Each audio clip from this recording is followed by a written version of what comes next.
नमस्कार दोस्तों, ICDS news में आप सभी का स्वागत है। दोस्तों, आज की इस वीडियो में हम देश भर से आंगनबाड़ी और आशा की 10 प्रमुख खबरें दिखाने जा रहे हैं आप सभी को, जिसमें कई महत्वपूर्ण सरकारी आदेश भी आपको दिखाएंगे, जिसे जान लेना आप सबके लिए काफ़ी इंपॉर्टेंट है, बेहद ज़रूरी भी है। तो पूरी वीडियो को ध्यान से देखिएगा लास्ट तक। वीडियो को लाइक कर दीजिए, शेयर कर दीजिए और चैनल को अगर अभी तक सब्सक्राइब नहीं किया है तो चैनल को सब्सक्राइब कर लें ताकि हर खबर की नोटिफिकेशन आपको तुरंत मिल सके। चलिए बिना देरी के वीडियो की शुरुआत करते हैं।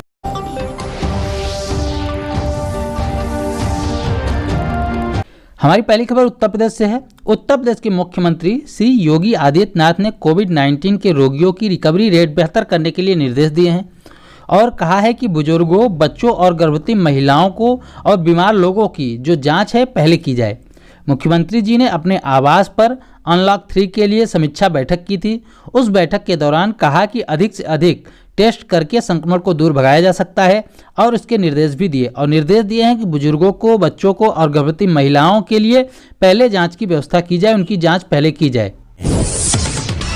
अगली खबर अनलॉक 3 को लेकर है। अलग अलग राज्यों में इसके लिए मुख्यमंत्रियों ने बैठक करके समीक्षा की और निर्णय लिया है कि शर्तों के साथ जिम और मॉलों को खोला जाएगा, लेकिन अभी भी स्कूल, कॉलेज, कोचिंग संस्थान, आंगनबाड़ी केंद्र इन सबको बंद रखने के निर्देश हैं और इसे खोलने के विषय में अभी भी कोई डेट निर्धारित नहीं की गई है। अनलॉक के लिए अलग अलग चरणों में अनलॉक के अगले चरण में आंगनबाड़ी केंद्रों, स्कूलों को खोलने के विषय में बात की जा सकती है, सोचा जा सकता है, लेकिन फिलहाल अगस्त तक अभी कोई भी आंगनबाड़ी केंद्र, स्कूल, कॉलेज अभी नहीं खुलेंगे, सभी बंद रहेंगे।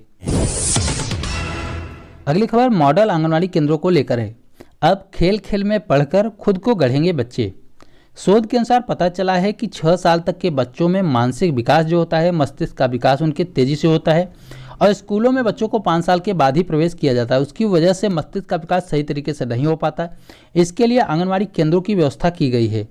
अब आंगनबाड़ी केंद्रों को और भी बेहतर बनाने की प्रक्रिया तेज़ी से चल रही है। केंद्रों को मॉडल केंद्र बनाया जा रहा है, जिसकी दीवारों पर पेंटिंग वगैरह बनी होती है, उसमें फल, फ्रूट, सब्जी वगैरह के नाम लिखे होते हैं, जिसकी सहायता से बच्चे सीखते हैं। इसके अलावा कई खेलकूद के सामान भी होती हैं, तो पेंटिंग और खेलकूद की सहायता से बच्चे सीखते हैं और खुद को सुदृढ़ बनाते हैं। मॉडल आंगनबाड़ी केंद्रों को लेकर हर राज्यों में तेज़ी से कदम बढ़ाए जा रहे हैं और ज़्यादा से ज़्यादा केंद्रों को मॉडल केंद्र बनाने की प्रयास में लगी हैं सरकारें। लेकिन उसी के विपरीत कुछ ऐसी खबरें भी आ जाती हैं जिससे मॉडल केंद्र की योजना जो है विफल होती नजर आती है। एक ऐसी ही कुछ खबर अगली निकल के आ रही है कि नहीं मिला धन, अधर में लटके हैं 344 आंगनबाड़ी भवन। उत्तर प्रदेश के सीतापुर से यह खबर आ रही है। पंचायती राज विभाग की लापरवाही की वजह से 344 आंगनबाड़ी केंद्रों का निर्माण अभी भी अधर में लटका हुआ है। अधिकांश आंगनबाड़ी केंद्र शुरू होने की राह देख रहे हैं। यहाँ पर भवनों का निर्माण तक पूरा नहीं हो पाया है। जहाँ पर भवनों का निर्माण पूरा भी हो गया है, वहाँ पर जो बेसिक सुविधाएं होती है, पेयजल वगैरह की व्यवस्था होती है, शौचालय की व्यवस्था होती है, वो सारी व्यवस्था नहीं हो पाई है। एक तरफ सरकारें आंगनबाड़ी केंद्रों को मॉडल स्कूल केंद्र में बनाने की दावा करती है, वहीं दूसरी ओर भवनों का निर्माण तक पूरा नहीं हो पा रहा है। तो इस प्रकार से तो मॉडल आंगनबाड़ी केंद्र संभव ही नहीं है। हाँ, कुछ केंद्रों को मॉडल केंद्र बनाकर सरकारें अपनी पीठ जरूर थपथपा लेंगी, लेकिन बाकी केंद्रों के विषय में नहीं सोचेंगी। कुछ केंद्रों को मॉडल केंद्र बना देने से पहले यह सुनिश्चित जरूर कर लेना चाहिए कि सारे केंद्रों के पास अपना खुद का भवन है कि नहीं है, मूलभूत सुविधाएं जो होती हैं, पेयजल, शौचालय की सुविधा है कि नहीं है। पहले सारे केंद्र सही ढंग से संचालित किए जाएं, चलाए जाएं। उनकी जो मूलभूत सुविधाएं होती है, बेसिक सुविधाएं होती है, शौचालय वगैरह की, पेयजल वगैरह की, वह सारी सुविधाएं दी जाए। उसके बाद मॉडल केंद्र बनाने के बारे में सोचें, ताकि भेदभाव जैसी स्थिति ना बनी, किसी को भवन तक नहीं और किसी को मॉडल बना दो। अगली जो हम आपको खबर दिखाने जा रहे हैं वो खबर हमारे पास भेजी है बहन यशोदा देवी। खबर भेजने के लिए बहुत बहुत धन्यवाद बहन आपका। खबर है कि आंगनबाड़ी कार्यकर्ताओं ने अपनी विभिन्न मांगों को लेकर कलेक्टर और CDPO को ज्ञापन सौंपा। 28 जुलाई को भारतीय मजदूर संघ से संबंध रखने वाली आंगनबाड़ी कर्मचारी संघ की अध्यक्षा लता मिश्रा और महामंत्री सुमित्रा मीणा, इन्होंने भारतीय मजदूर संघ के जिला अध्यक्ष ओम शर्मा के साथ उनके नेतृत्व में कलेक्टर और CDPO को ज्ञापन पत्र सौंपा। बहनों की कुछ प्रमुख मांगे हैं जो विभाग की तरफ से नहीं मिल पा रही हैं। वो मांगे बहनें मांग रही अपनी ज्ञापन पत्र में विभाग के सामने रख रही, कलेक्टर के सामने, CDPO के सामने रख रही हैं। बहन ने लिखा है कि 1 किलो दाल खरीदने के लिए कहा गया है कि बच्चों को खरीद कर दिया जाए और जिसमें विभाग की तरफ से जो मूल्य निर्धारित किया गया है वो 56 रुपये किया गया है, जबकि बाजार में उसका वास्तविक मूल्य क्या है, इस समय 65 रुपये से 70 रुपये किलो मिल रहा है। उसके विषय में कहा गया है कि साथ ही उन्होंने उनके मिले 2017 में जो उनको मोबाइल दिया गया था वो ख़राब है, उसके लिए उन्हें नए मोबाइल दिए जाएं, इसके लिए मांग की है। इसके साथ ही उनके रिचार्ज के पैसे नहीं आ पाए हैं, उसके बारे में भी मांग की है। इसके अलावा भवन का किराया दिया जाए। यहाँ तक कहा गया है कि अगर इस महामारी में अगर आंगनवाड़ी कार्यकर्ताओं को, बहनों को कुछ हो जाता है तो इसकी जिम्मेदारी भी विभाग ले, इसके विषय में भी लिखा गया है।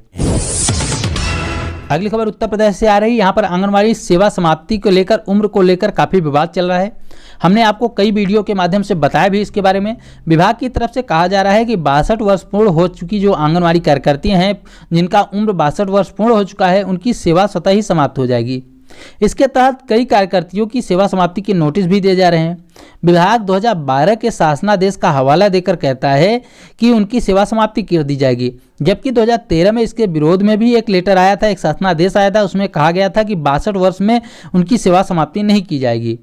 इसके लिए निर्देश दिए गए थे, लेकिन अभी कल के दिन एक नया आदेश जारी करके विभाग को आदेश जारी किया गया है। विभाग के अधिकारियों के लिए एक नया मोड़ पैदा हो गया इस सारी समस्या में। इसमें फिर से वही कहा जा रहा है कि जो कार्यकर्तियां 62 वर्ष की उम्र पूर्ण कर चुकी है, उनकी सेवा समाप्त कर दी जाए। इसके लिए अधिकारियों को कड़े निर्देश दिए गए हैं। आइए आपको यह लेटर पढ़ के बताते हैं, फिर एक और आदेश दिखाएंगे इसी के संबंध में, और कुछ महत्वपूर्ण बातों पर चर्चा भी करेंगे आपसे। आप देखिए कि यह लेटर कार्यालय जिला कार्यक्रम अधिकारी लखीमपुर खीरी की तरफ से 29 जुलाई 2020 को लिखा गया है। इसके विषय का जो है मुख्य बातें जो लिखी गई उसको अंडरलाइन किया गया है।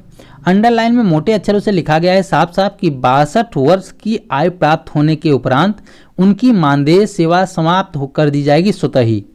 यह बात अंडरलाइन में लिखी गई है। उसके नीचे साफ साफ निर्देश भी दिया गया है नीचे कि उक्त के संबंध में अंतिम अवसर प्रदान करने हेतु निर्देशित किया जाता है कि आप अपनी परियोजनाओं में तैनात कार्यरत आंगनवाड़ी कार्यकर्ती, मिनी आंगनवाड़ी कार्यकर्तियों की एवं सहायिकाओं की जो 62 वर्ष की उम्र पूर्ण कर चुकी है, उनकी सूचना निर्धारित रूप से 3 दिवस के भीतर यानी कि 3 दिन के अंदर प्राप्त कराना सुनिश्चित करें। यदि निर्धारित तिथि तक सूचना नहीं दी जाती, कार्यालय में प्राप्त नहीं होती, तो आंगनवाड़ी कार्यकर्तियों और सहायिकाओं का मानदेय सेवा से पृथक किए जाने की कार्रवाई नहीं कराई जाती। अगर ये सब चीज़ें नहीं कराई जाती तो आपका माह जुलाई 2020 का वेतन अग्रिम आदेशों पर रोक लिया जाएगा, यानी कि जब तक अगला आदेश नहीं आएगा तब तक अधिकारियों का वेतन रोक लिया जाएगा।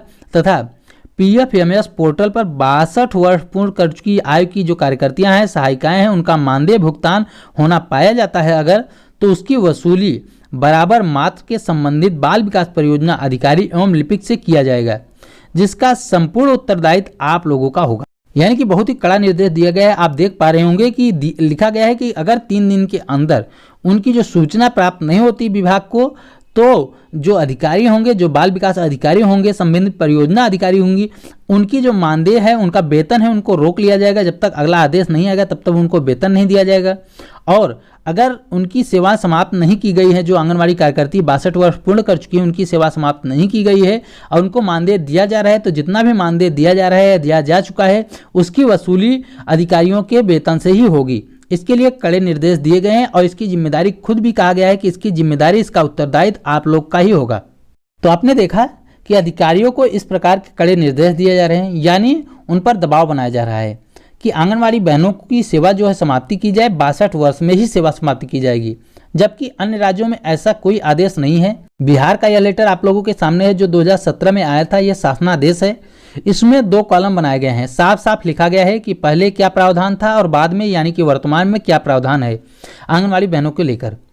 पहले जो भर्ती की उम्र थी 18 वर्ष से 40 वर्ष थी, आज भी वही उम्र है, यानी कि वर्तमान में इसमें कोई फेरबदल नहीं किया गया है। लेकिन पहले जो रिटायरी की उम्र 60 वर्ष थी, उसमें वर्तमान में बढ़ाकर 65 वर्ष कर दी गई है, यानी कि 65 वर्ष की उम्र के बाद आंगनवाड़ी कार्यकर्तियों की सेवा स्वतः समाप्त हो जाएगी।